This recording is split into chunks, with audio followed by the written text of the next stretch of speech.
Sir, this volume, the progress report for the year 1983-84, is before the House, and members will have discovered for themselves that this volume is replete with useful information. It consists of a large volume of facts and figures, and it is hardly necessary for me to make a lengthy introduction. This report is the basis of discussion now. I would make only one request to honorable members. They will have a lot to say about the various aspects of our economic situation and economic progress of the country. We would welcome all that. They are entitled to make an appraisal of the activities. Let it be a critical appraisal, and I hope, sir, that it will also be a fair appraisal. In doing so, we will have to think not of today, not of the conditions in which we are functioning, but we have to take our minds back to the days when the idea of a plan took shape, when the proposals that are now before us and the action that has been taken on them was conceived of. What were those conditions? It will be very easy for all of us to recall the days of anxiety through which we were passing then. We were not sure of our food supplies for the next month. We were, as some people said, living from ship to mouth. We had a certain nervousness about our food supply. We had, on account of frantic demands from all parts of the country, to move food from one part to another and rush it to places where stocks were low. We had to import large quantities, spending large amounts of foreign exchange. We had also to give heavy subsidies, and yet people were not satisfied, and they could not be. There were controls and there were difficulties experienced by many people. The quantities consumed then were low relatively to what a normal human being must consume. Sir, this was the situation in respect of food and in respect of other consumer goods also. Cloth was so difficult to obtain even to cover the minimum needs of an ordinary family. We had difficulties in other directions also, difficulties about transport and so on. And then it was in those very days that the problem of rehabilitation of displaced persons was prominent. We had started tackling it, but we had not completed that yet.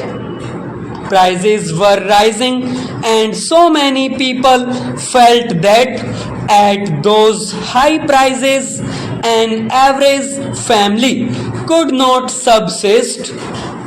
There were inflationary pressures, and so anything that we could do to relieve the situation, to increase production, to spend money, making large investments, created those dangers of increasing inflation, of a further rise in prices. That was the dilemma. What is the position now?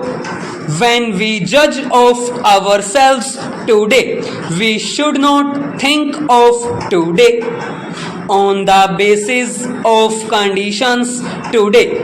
We determine the future and our future performance, but so far as the past is concerned, it is these conditions that determined our present. What is it that we find today? Our major headaches have been relieved. Nobody can say that food is scarce. Nobody can say that cloth is not to be had. In the matter of transport, we have greatly improved, and our position in several other directions has also improved. For these things, it is not necessary to give any figures. The thing is there in the air, and it is part of everybody's experience in the country that the difficulties and the anxieties have more or less gone, and that we can breathe freely and can think of the future with confidence. The chief difficulty both in industry and in agriculture was, of course, that there was not enough production. We were faced with the spectacle of high prices and scarcity of food, etc. Also, our industries were not running full capacity. Existing capacities were not being utilized. In the case of several industries, we were using only a part of that capacity. Therefore, agriculture was the key to the whole situation. We must produce more raw materials in order to run our industries well. Sir, this is what we started doing. We came to the conclusion that we must do everything possible in the course of the 5 years that we had before us to bring about an increase in agricultural production to the maximum possible extent. We made up our minds that we will free ourselves from the necessity of importing food from outside countries. We wanted to be relieved of this dependence. Sir, we have succeeded in that, but for doing that, we had also to decide that the major part of our resources should be applied to this sector, and we decided to increase irrigation facilities, major and minor. We decided to make programs for giving more fertilizers, manures, improved seeds, and reclamation of wasteland. In all these directions, we have spent some money and we have achieved results in physical terms, and those results are very heartening. In the field of irrigation, for example, we can legitimately take a measure of pride in what has been achieved already.